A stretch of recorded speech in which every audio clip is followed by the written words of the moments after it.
জামাত ইসলামের এমপি প্রার্থীরা তাদের মধ্যে কেউ কি ইসলাম জানা লোক নাই? আছে তো অনেকেই। এই লোকগুলোকেই নমিনেশন দিতে হবে, তাদেরকে মাঠে নামাতে হবে। একজন বলছে কে কে জান্নাতের টিকিট পাইছেন, একজন বলছেন আপনি জান্নাত ব্যবহার করলেন কেন? বলছে যে সাইদি সাহেব ভোটের জায়গায় উপস্থিত থাকবেন, এই কথা আপনারা মহিলাদের বলবেন, একটা ভোটও দাঁড়িপাল্লার বাইরে যাবে না। আচ্ছা, সাইদি সাহেব উপস্থিত, মরে গেছেন জীবিত আর সাইদি সাহেব? আকীদা দেখেন, আকীদা। এই আকীদা নিয়ে শোনেন, এটা হলো দেওবন্দীদের আকীদা, মাজার পূজারীদের আকীদা। এটা মানুষ মারা গেলেও রুহানি জাসাদ নিয়ে, শরীর নিয়ে উপস্থিত হয়। আস্তাগফিরুল্লাহ, আস্তাগফিরুল্লাহ, আস্তাগফিরুল্লাহ। কত বড় কুফরি আকীদা এটা, কত বড় কুফরি আকীদা। আমরা এখন পর্যন্ত আল্লাহকে চিনতে পারলাম না। এ কি? শুধু তারা নয়, বাংলাদেশের 90% মানুষ জানে আল্লাহ সর্বত্র বিরাজমান। যার মধ্যে এই আকীদা আছে আল্লাহ সর্বত্র বিরাজমান, এ কাফের, এ মুশরিক। এই কাফের, এ কি? মুশরিক। কোনো সন্দেহ নাই, এর পিছনে সালাত হবে না। আপনি পড়েন কেন? আপনি যে পড়েন, আপনি পড়েন কেন? আপনি কি চিন্তা করেছেন? লা ইলাহা ইল্লাল্লাহ, আস্তাগফিরুল্লাহ, আস্তাগফিরুল্লাহ, আস্তাগফিরুল্লাহ। আমি এটা বুঝাতে পারি না আপনাদেরকে। ইমাম ইবনে বাজ রাহিমাহুল্লাহকে জিজ্ঞেস করা হয়েছিল, যারা বিশ্বাস করে আল্লাহ সর্বত্র বিরাজমান, তার পিছনে নামাজ হবে কিনা, পড়া যাবে কিনা? তিনি উত্তর দিচ্ছেন,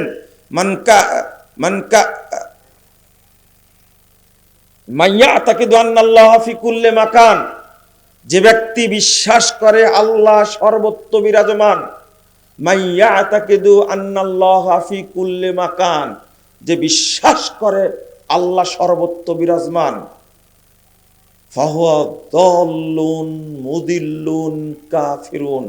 সে হলো পথভ্রষ্ট, মানুষকে পথভ্রষ্ট করে, সে কাফের। লা ইউত্তাখাযু ইমামা, তাকে ইমাম নির্ধারণ করা যাবে না। ওয়ালা ইউসাল্লা খালফা, তার পিছনে সালাত পড়া যাবে না। বাল ইয়াজিবু আলাল মাসউলিন, বরং মসজিদের দায়িত্বশীলদের উপরে ওয়াজিব হলো আইয়ুবাইদুহু, এই ইমামকে বহিষ্কার করা, বিতাড়িত করা। ওয়ায়ুস্তাতাব, বলা হবে তুমি তওবা করো। ওয়াইল্লা কুতিলা আলা ওয়ালিউল আমর, তওবা যদি না করে তাহলে তাকে হত্যা করতে হবে। এই কাজ করবে সরকার। আপনি কি বুঝতে পারছেন কত বড় খারাপ আকীদা? অথচ বাংলাদেশের অধিকাংশ মানুষ বিশ্বাস করে কি আল্লাহ সর্বত্র বিরাজমান। সি সি সি সি সি, এই আকীদাই ঠিক করেনি। আমাদের অবস্থা কি হয়েছে জানেন?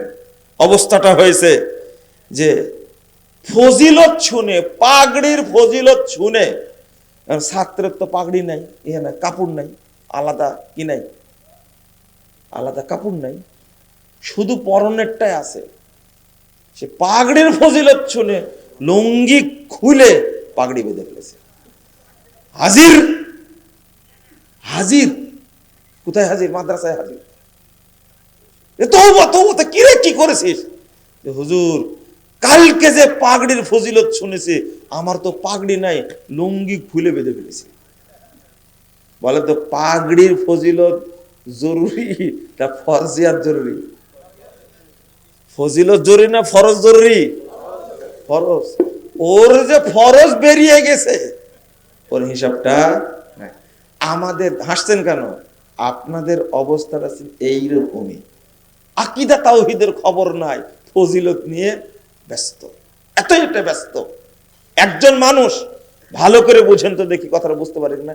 একজন মানুষ দেখতে সেই প্রিন্সের মতো চেহারা, একবারে সেই চেহারা, যেমন মাথার চুল তেমনি চেহারা, চোখগুলো সুন্দর হরিণের মতো দেখতে, আর নাকটা খাড়া, চেহারা সেই স্টিল বর্ডের মতো লাগছে, কোনো রোগ নাই, কোনো রোগ নাই সেই, কিন্তু ভিতরে আত্মা নাই। কি নাই? রূহ নাই, কি নাই? কি করবেন এর দ্বারা? হ্যাঁ, কি করবেন একে দ্বারা? হ্যাঁ, ওর চোখ ভালো আছে, কিন্তু ওর হার্ট ভালো আছে, লিভারও ভালো আছে, কিন্তু ওকে দিয়ে কি করবেন আপনি? হাল বাওয়াবেন, তাই না? ওকে কি দেওয়া লাগবে? মাটি দেওয়া লাগবে। এই তো, ওকে এখন মাটির নিচে ঢোকানো ছাড়া কোনো পদ্ধতি আছে? তুমি হাত দিয়ে কি করবে? চোখ সুন্দর থাকলে লাভ কি? ব্রেন ভালো থাকলে লাভ কি? যে জিনিসটা থাকার ওইটাই। ঠিক একই ঘটনা, আপনার সালাত খুব সুন্দর, সিয়াম খুব সুন্দর, হজ খুব সুন্দর। একজনকে বলছি যে হজে তো গেছিলেন, কেমন হলো? কেমন হলো মানে, আমার কোনো কষ্টই হয়নি। প্যাকেজ কত? 25 লাখ টাকা। একা গেছে 6 জনের হজের টাকা নিয়ে, থাকছে ক্লক টাওয়ারে, ওখানেই মসজিদ, ওখানে সালাত পড়ছে। কি খাই দাই, আরাফার মাঠে কোনো গরমই লাগেনি, গাড়ির মধ্যেই ছিলাম, এসি গাড়ি, ভিআইপি। 25 লাখ টাকা হারাম হলো মাজার পূজারি। কি পূজারি? এই সুন্দর হজ করে কোনো লাভ আছে? আমি কথাকে বুঝাতে পারছি আপনাদেরকে? এটাই জরুরি, এটাই জরুরি। কাকে বুঝাবো? আপনি যত বড় আলেম হন না কে, যদি বিশ্বাস করেন আল্লাহ নবী গায়েব জানতেন, আপনি কাফের। আল্লাহ নবী মরেনি, আপনি কাফের। কথা কি বুঝা গেল? আমার কথা কেউ বুঝে না, বুঝে ঠিকই, কিন্তু বদমাইশি করে। তবে আপনার সাথে আমার সাক্ষাৎ হবে কিয়ামতের মাঠে ইনশাআল্লাহ। সেই দিন একবারে কড়াই গুন্ডায় মেপে নিব আল্লাহর কাছ থেকে ইনশাআল্লাহ। যা বলেছি কোরআন হাদিসের বাহিরে একটা কথা বলিনি, দলিল দিয়ে বলেছি। আপনি কিছুই মনে করেননি, ভাবেনি আপনি। আচ্ছা, যদি এটাই হয়, তাহলে এখন অধিকাংশ মানুষ কাফের হয়ে যাচ্ছে না? মুশরিক হয়ে যাচ্ছে না? না হলে কি মুনাফিক, তাই না? 2-3টা হাদিস বলবো, এখানে আমার দিকে তাকা থাকবেন। সেটা হলো, ভিতরে যদি ইমানটা এত ভদ্র, ইমানটা এত মর্যাদা, ইমানের এত লজ্জা, ইমানের এত ব্যক্তিত্ব, ইমানের এত মানে দাম, আপনি কল্পনাও করবেন না। কারো অন্তরে হিংসা আছে, ইমান নেই, নেই, নেই। লোকটা মানে লজ্জা নাই, ইমান নাই, শুধু লজ্জা নাই। একটা হাদিস অনুবাদ করি, আল্লাহ রাসূল সাল্লাল্লাহু আলাইহি ওয়াসাল্লাম বলছেন, 2027 নম্বর হাদিস, তিরমিজির মধ্যে এসেছে, আল হায়াউ ওয়াল ইউ শুবাতুম মিনাল ঈমান। লজ্জা এবং অল্প কথা, লজ্জা এবং অল্প কথা। এই যে বললেন না আপনি, লোকটা চলে গেছে মনে হয়, না না উনি না, ও আপনিই বললেন মনে হয়, এই নিন বলছেন। একটু সদাচরণের কথা বলেন না, কি যেন বললো, ভদ্রতার কথা বলেন। এর শুনের হাদিসটা চলে আসছে জায়গা মতো আসছে। লজ্জা এবং অল্প কথা, যার এই বৈশিষ্ট্য, তার মধ্যে ঈমান আছে, সে মুমিন। ওয়াল বাযাউ ওয়াল বায়ানু শুবাতুম মিনান নিফাক।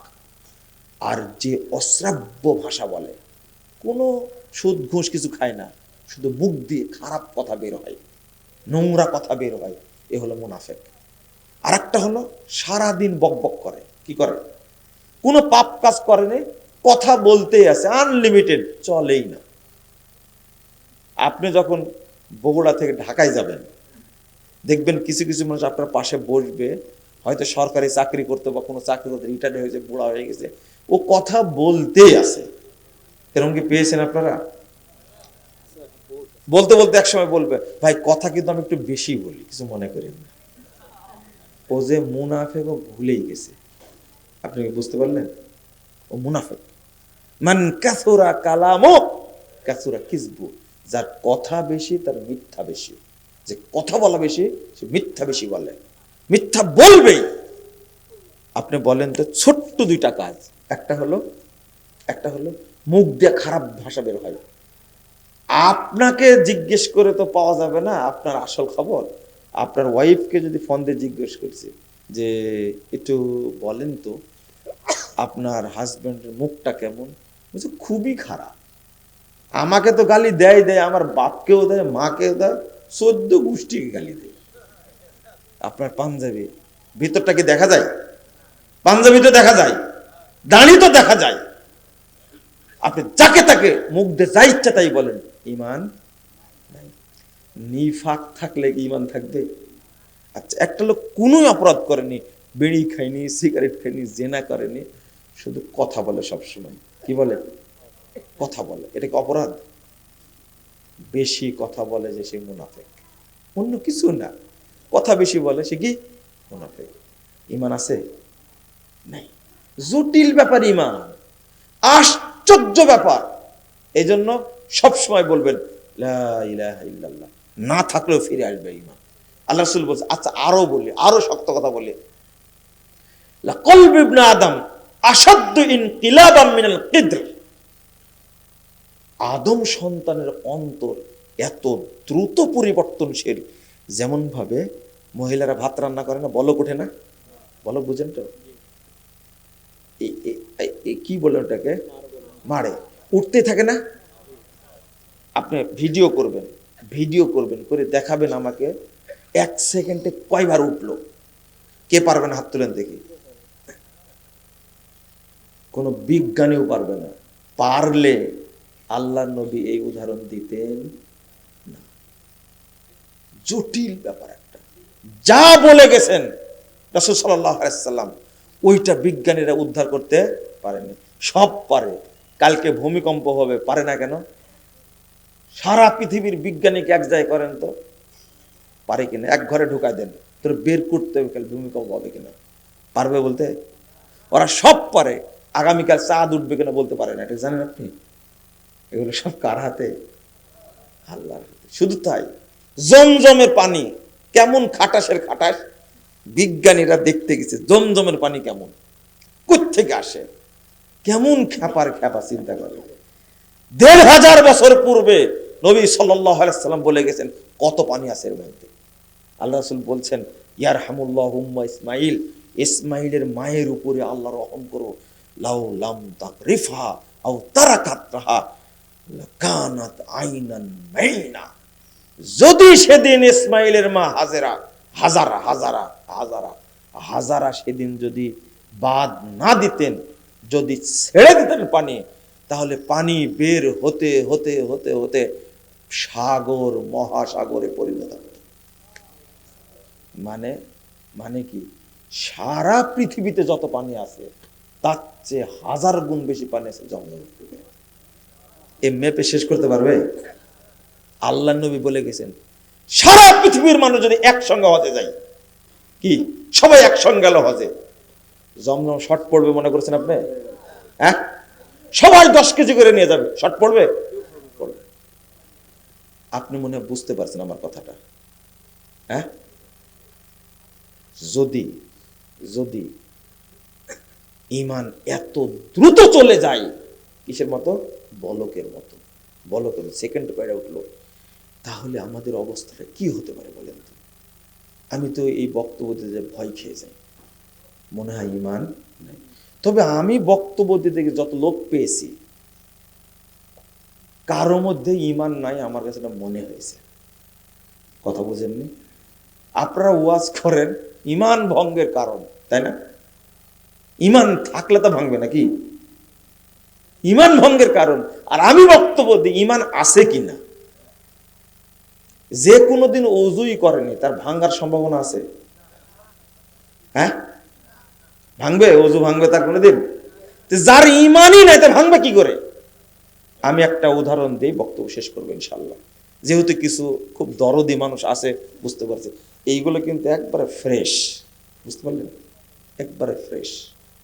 আমরা জান্নাতে যাব ইনশাআল্লাহ, বলেন ইনশাআল্লাহ। কি বলছিলাম? এমন কথা শোনাবো এখন, আপনাদের কাজ হয়েছে, একটু বসেন। সেটা হলো এই এই কাজগুলো করি তাই ঈমান থাকে না। নিফাক যদি থাকে, ঈমান থাকে? প্রশ্নের উত্তর দেবেন একটা। আপনার কি কখনো মনে হয়েছে আমি মনে হয় মুনাফিক হয়ে গেছি। জহরের সালাদটা পড়ার দরকার ছিল 12:15 মধ্যে, 2:30 বেজে গেল, পড়তে পারলাম না। মনে হয় মুনাফিক হয়ে গেছি। এরকম কার কার হয়েছে এ যাবৎ জীবনে? হাত তোলেন তো। সত্যি কথা বলছেন তো? আমার বিশ্বাস হয় না। হতে পারে, হতে পারে, কিন্তু কথাটা কিন্তু খুব, হাত তুলেছেন, আমি না দেখলেও কে দেখেছেন? সাবধান। সত্যটা বললে আলহামদুলিল্লাহ, মিথ্যাটা বললে আমি ইন্নালিল্লাহ বলবো না, আমি বলবো না কিন্তু, কারণ এটা সাক্ষী। আমি বলতে চেয়েছি, আপনার কোনোদিন মনে হয়েছে কিনা আমি এত খারাপ মানুষ হয়ে গেলাম কেন? এইভাবে গালি দিলাম আমি, আমার মুখ থেকে এত খারাপ ভাষা বের হয়। আমি মুমিন না, আমি মুনাফিক। যতদিন নিজেকে মুনাফিক না মনে করবেন ততদিন মুমিন হতে পারবেন না, পারবেন না। আগে নিজেকে মুনাফিক মনে করতে হবে, ওই দিন আপনি 100% মুমিন হতে পারবেন। কোনোদিন আপনার মনে হয়নি, আমি বুঝাই দিব। মুনাফিক মনে করবো কেন? হামজাকে চিনেন?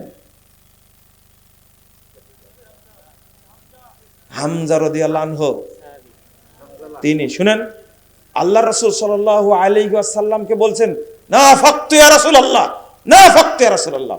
আল্লাহ রাসূল মুনাফিক হয়ে গেছে। হামজা ইবনে আবু তালিব, আপনি চিন্তা করতে পারছেন? হামজা রাদিয়াল্লাহু আনহু হলেন সাইয়্যিদুশ শুহাদা ফিল জান্নাহ, জান্নাতে সমস্ত শহীদদের সর্দার রাখবেন, অথচ তিনি বলছেন আমি মনে হয় মুনাফিক হয়ে গেছি। আল্লাহ রাসূল, আপনার কাছে থাকলে দিনের কথা মনে থাকে, বাহিরে গেলে মনে থাকে না, মনে হয় মুনাফিক হয়ে গেছে।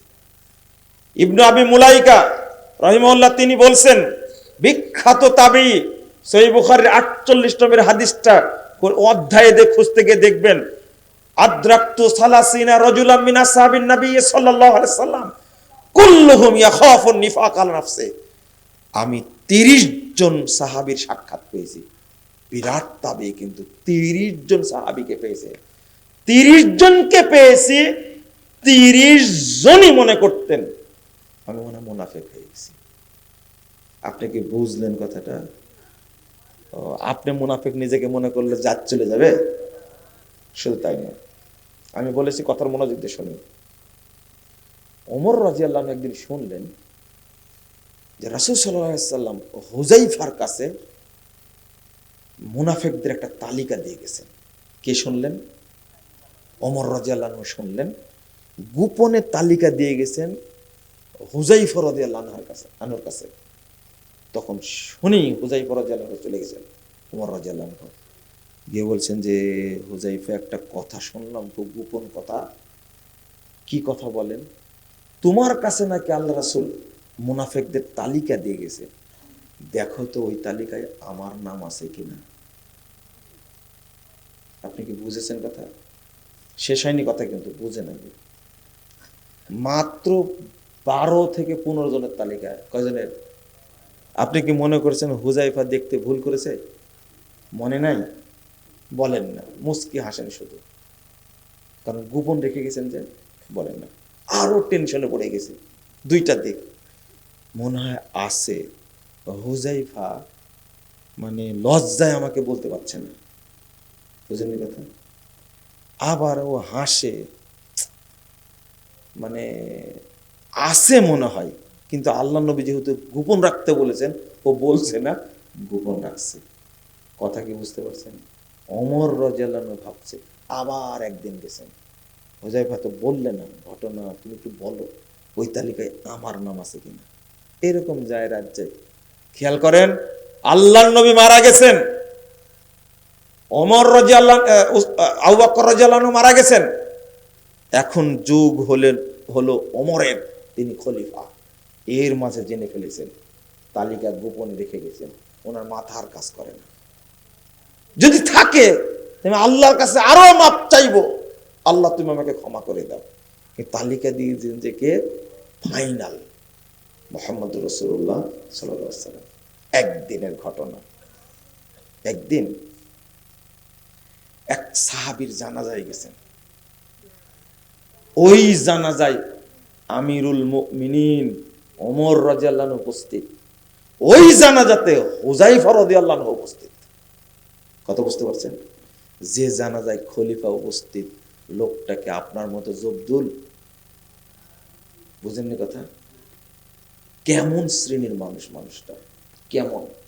হুযায়ফা উপস্থিত, তো বলছে তাল তাল ইয়া আমিরাল মুমিনিন, তাল ডাকছেন। কানে কাছে দিয়ে বলছে ইন্নাহু মিনহুম, ইন্নাহু মিন উলাইকা, ওদের মধ্যে এ একজন। বলে দিলেন আমিরুল মুমিনিন, ওদের মধ্যে এ একজন, ইন্নাহু মিনহুম, যে মরে গেছে, যারা জানাজা মতো ওদের একজন। এবার ওমর রাদিয়াল্লাহু বলছে নাশাত্তুকাল্লাহ, হুযায়ফা তোমাকে আল্লাহর কসম দিয়ে বলছে, আনা মিনহুম, এখন বলো আল্লাহর কসম দিয়ে বলছে, বলতেই হবে তোমাকে আজকে, আমিও কি তাদের মধ্যে? তখন উমর রাদিয়াল্লাহু আনহু ভয়টা আরো বেশি হয়ে গেছে। এই যদি মুনাফিকদের তালিকায় থাকে, তাহলে আমারও থাকা কি ধরে ফেলেছেন। নাশাদ্দুকাল্লাহ, আল্লাহর কসম দিচ্ছি, বলো আজকে, আজকে তুমি বলো, যেহেতু একজনটা বলে দিছে আজকে বলতে হবে। দেখেন, চিন্তা করেন, ওনার তালিকায় নাম আছে মুনাফিকের, সেইটা নিয়ে ওমরের চিন্তা নাই, নিজেরটা বড় সাথে সাথে বলতে নাশাদ্দুকাল্লাহ, আল্লাহর কসম দিয়ে বলছি, বলো আমার নামটা আছে কিনা। তখন হুযায়ফা রাদিয়াল্লাহু বলছেন আপনার চেয়ে ভালো মানুষ আমি কাউকে মনে করি না, আপনার নামটা নাই। আচ্ছা, ওইটা পরের ব্যাপার। এইরকম এক সাহাবী, যিনি, যার জানাজায় ওমর রাদিয়াল্লাহু আনহু হাজির, সাহাবীরা হাজির, এমনকি হুযায়ফা জানা সত্ত্বেও হাজির, যে মুনাফিক। হুযায়ফা যদি অনুপস্থিত থাকেন, সাহাবীরা বলবে হুযায়ফা এমন কি বড় হয়ে গেছে, জানাজায় কেন আসলো না, ঠেলা সামলাতে পারেনি বলে আসছে। আপনি এই লোকটার মর্যাদা বা প্রভাব এত বেশি, হুযায়ফা রাদিয়াল্লাহু আনহু জানছেন জানাজায় না গেলে আমি টিকতে, তাই আসছে। কিন্তু জানেন সে কি, এইরকম একজন মানুষকে তালিকায় দিয়ে গেছে, সে কি মুনাফিক, জানতেই পারেনি। আচ্ছা, আমাদের কি অবস্থা একটু বলেন তো দেখি, আমাদের কি অবস্থা? আপনি কি বুঝলেন আমার কথাগুলো? এই হাদিস কি অনুবাদ করা যায় বলেন তো দেখি? লা ইলাহা ইল্লাল্লাহ, আস্তাগফিরুল্লাহ, আস্তাগফিরুল্লাহ। পড়েন তো আল্লাহুম্মা ইন্নী আউযু বিকা মিনাল নিফাক। একটা হাদিস আসছে, আল্লাহুম্মা ইন্নী আউযু বিকা মিনাল কুফরি ওয়া শিরকি ওয়ান নিফাক। আল্লাহ, তোমার কাছে আশ্রয় চাচ্ছি শিরিক থেকে, কুফুর থেকে, নিফাক থেকে। আল্লাহ তুমি আমাদেরকে হেফাজত করো, আমিন। মানে এই মানুষটা যদি মুনাফিক তালিকায় যায়, আর বড় ব্যাপার হলো, যে মানুষ, যার ব্যাপারে রাসূল সাল্লাল্লাহু আলাইহি সাল্লাম জান্নাতের ফায়সালা দিয়ে গেছেন, কোরআনের আয়াত নাজিল হয়েছে, জান্নাতে কত বড় ঘর সেটাও বলে গেছেন, তিনি দৌড়া বেড়াচ্ছেন যে আমার নামটা মুনাফিকদের তালিকায় আছে কিনা। আপনার মধ্যে কখনো একটু মনে হয়েছে? মনে হয়নি। আমি অনুরোধ করব আপনাদেরকে, দুনিয়াবি ধান্দাটাকে এত বড় করে দেখেন না। পরকাল আপনার হবে, জান্নাতে আপনাকে যেতেই হবে, এই চিন্তাটা করতে হবে। কবরে আপনাকে যেতেই হবে, হিসাব দেওয়াই লাগবে।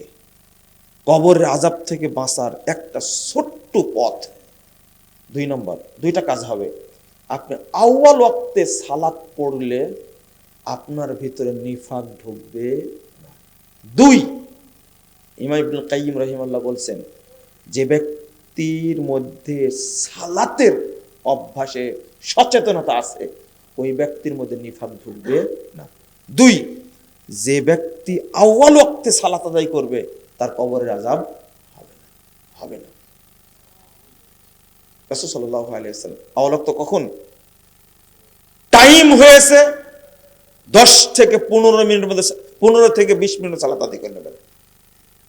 11:58 টাইম হয়েছে আজকে জোহরের, 11:58 পড়েছেন কয়টায়? কয়টায়? একটাই, পুনে একটাই। আওয়াল ওয়াক্তে, তাই না? কি সুন্দর সালাত। 11টা 58 ওয়াক্ত হয়েছে, আজান 11টা 58 হবে। 20 মিনিটের মধ্যে সালাত আদায় করে নেবে। কথা কি বোঝা গেছে? আমার কথা বোঝা। জাতিকে খেতাই, জাতির কি দরকার আপনার? আপনার জাতির চিন্তা করতে গেলেন কেন? ওই জাতি ডেকে নিয়ে চিন্তা করতে গিয়ে এখন দিল্লিতে বসে আছে, এটা কি জানেন আপনি? হ্যাঁ, তা তো বুঝবেন না আপনারা। জাতিকে নিয়ে চিন্তা করবেন কেন? আগে নিজে আপনি চিন্তা করবেন কেন? জাতিকে নিয়ে চিন্তা করে সরকার। আপনি আপনার পরিবার নিয়ে চিন্তা করেন, নিজেরই ঠিক ঠিকানা নাই, আর চিন্তা করবে কাকে নিয়ে? জাতিকে নিয়ে। রাগ করেন না, সিদ্ধান্ত আপনাকেই নিতে হবে, আপনাকেই নিতে হবে। কোন না কোন ব্যক্তিকে ভূমিকা নিতে হবে। রাসূল সাল্লাল্লাহু আলাইহি ওয়াসাল্লাম বলছেন, এদা উদখিলাল মাইয়াতুল কবরা, কবরে যখন মাইয়াতকে রাখা হবে, মুসসিলাতে শামসুলা, সূর্যের আলো কমিয়ে দেওয়া হবে, আসরের টাইম হয়ে যাবে, যখন দুইজন ফেরেশতা উঠে বসাবে, তখন তারা বলবে, মার রব্বুক, এই তোমার রবকে। ও তো চোখ মুছতেছে। কি মুছতেছে? ঘুম থেকে উঠে চোখ মুছতেছে, দেখছে সূর্য ডুবে যাচ্ছে। তখন ধমক, দাউনি উসাল্লি, এই ছাড়ো, আমাকে সালাতটা পড়ে নি। মার রব্বুকা বলার টাইম। এটা হলো আওয়াল ওয়াক্তে সালাত। আপনি কি বুঝলেন? আচ্ছা শুনেন, একটা কথা শুনেন তো। ও শুধু বলবে মার রব্বুকা, মা দিনুকা, ওমান নাবিয়ুকা। এই 3টা প্রশ্নের উত্তর দিতে 3 ঘন্টা লাগবে? 30 মিনিট, 3 মিনিট। এই প্রশ্নের উত্তরও দিচ্ছে না। দাউনি উসাল্লি, এই ছাড়ো, আগে সালাতটা পড়িনি, তারপরে কথা হবে।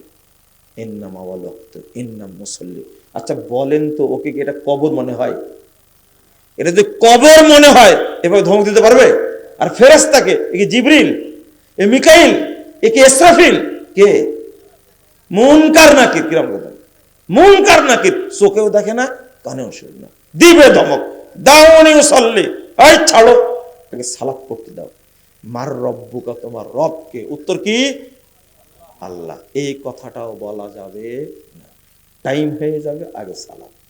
আমি কি বুঝাতে পারলাম আপনাকে? তখনই আপনার কবরের আযাব হবে না। কি আশ্চর্য ব্যাপার! ওমা দিন বলার টাইম নাই, যখনই বলছে মার রব্বুকা, তখন দাউনি উসাল্লি, এই তোমরা ছাড়ো, আগে সালাত পড়ে নি, দেখো না সূর্য ডুবে যাচ্ছে। ইন্নাম মুসাল্লি। জীবনে মনে হয়েছে আপনাদের? 6টা গুণ যাদের মধ্যে পাওয়া যাবে, 6টার কোন একটা, তারা হলো মুনাফিক মুসল্লি। ও কোথায় দিয়ে শেষ করব বুঝেন না আপনারা, তাই না? এই দেখেন, আসেন, জায়গা মতো আসেন। ওই যে মসজিদে নিয়ে গেছিলাম না, সবাই মসজিদে ভর্তি, কিন্তু কি নাই? এখন শোনেন, এখন শোনেন।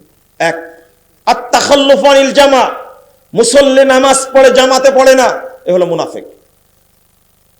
তাখিরুস সালাত, সালাত পড়ে দেরি করে পড়ে, সালাত পড়ে দেরি করে পড়ে। 3, আল কাসালু ইলা কিয়ামিস সালাত, সালাত পড়তে যায় অলসতা করে, আজান হয়ে গেলে কখন ইকামত হচ্ছে কোনো হিসাব নিকাশ নাই। এই লোকটা কি? মুনাফিক। মুরাতুন নাস। 4 নম্বর, মানুষকে দেখানোর জন্য পড়ে। 5 নম্বর, কিল্লাতু যিকরিহা, আল্লাহকে স্মরণ করে না, খুব কম করে, খুব কম করে, আল্লাহকে টাইম দেয় না। 4 রাকাত পড়তে লাগার দরকার 11-12 মিনিট, ও 1.5 মিনিটে পড়ি দৌড়। নাকরুহা কানাকরিল গুরাবে দুয়ুক, কাকের মতো, মোরগের মতো যে ঠোকায়। 6 নম্বর, এ হলো মুনাফিক মুসল্লি। এই 6টা গুণ তো আমাদের মধ্যে নাই, তাই না? এই জন্য সালাত উপরে ফাওয়াইলুল লিল মুসাল্লিন, এটাই বলছেন রাসূল সাল্লাল্লাহু আলাইহি ওয়াসাল্লাম। সাহাবীরা বলতেন ফাওয়াইলুল লিল মুনাফিকিন, যারা মুনাফিক মুসল্লি তাদের জন্য স্পেশাল জাহান্নাম অয়েল, স্পেশাল জাহান্নাম অয়েল।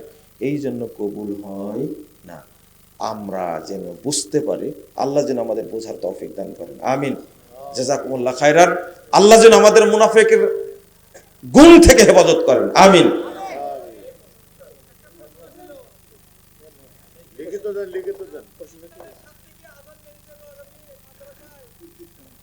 প্রতিষ্ঠানে মরে গেছেন তাও সুযোগ নাই। কি হাদিস শোনালাম আপনার? প্রতিষ্ঠানের কোনো স্বার্থ নাই, আগে সালাত, প্রতিষ্ঠান মরে যাক। আমি বলেছি আমি উত্তর দিয়েছি পৃথিবীর কোন প্রতিষ্ঠানে চলবে না, আগে সালাত পড়তে হবে তারপরে কাজ।